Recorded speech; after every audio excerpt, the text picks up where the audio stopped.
Welcome back to Tales from My Spinner Rack.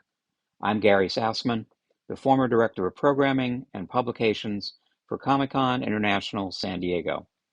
I'm back with a short video to tell you about some of my plans for 2024. It's a new year with a new look and new episodes. Here's what's coming up in no specific order in the first half of 2024. My favorite 1960s Superman stories. I have a real fondness for the Mort Weisinger edited era of Superman comics, and these are a few of my faves. Superman number 137, featuring the two faces of Superman. Number 149, featuring the original Death of Superman story, a harrowing tale that scarred my 6-year-old psyche. Number 156, The Last Days of Superman, proving that old Mort had a morbid streak in him, with 2 death stories in 7 months. And issue number 162, The Amazing Story of Superman Red and Superman Blue, quite possibly my favorite imaginary story of all time.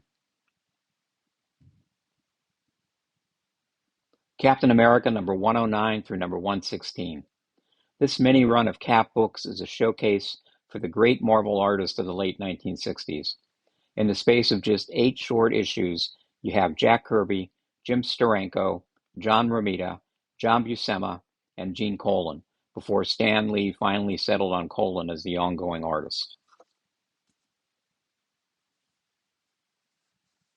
Just imagine Marvel and DC Comics house ads. The ads that appeared in comic books in the Silver Age were usually the only way we could tell what was coming out from both publishers, but also they were often little works of art in and of themselves. Just imagine Indeed with some of the classic house ads of the 1960s. Marvel Monsters, from the abominable snowman to Zootak, the thing that shouldn't exist. In the late 1950s and early 60s, Marvel existed on a steady diet of romance, western, and monster comics. Books like Tales to Astonish and Strange Tales provided a steady stream of giant monsters, some alien, some earthborn, but all with great art by Jack Kirby, Steve Ditko, Don Heck, and Dick Ayers, and stories by Stan Lee and Larry Lieber. We'll run through an A to Z list of some of the most memorable Marvel monsters. 1960s British Marvel Comics. Marvel Mania took over the comics world in the 1960s, and Great Britain was no exception. Marvel licensed their comics in the UK for black and white weekly publications, which, as you can imagine, ran through the Marvel stories to date pretty quickly. In addition to the black and white weeklies like Fantastic and POW, the British publishers also created holiday annuals with some new cover art and color printing, along with complete stories. We'll take a look at some of the earliest Marvel comics in the UK with examples from my personal collection. And of course, much more to come.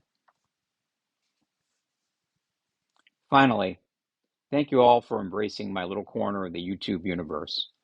I really appreciate you following me, your comments, and your enthusiasm for what I'm trying to do here, which is look back fondly on some of my most treasured comic book memories from the 1960s, and maybe a little bit beyond. Stay tuned for more new videos and visit my blog at www.innocent-bystander.com to read more about the characters, creators, and companies behind the video episodes, and see the book and art scans up close and personal. As that great Western philosopher Stan Lee once said, "Face front, true believer, the best is yet to come."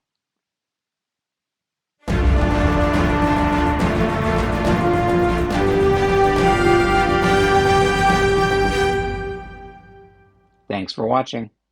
Good night.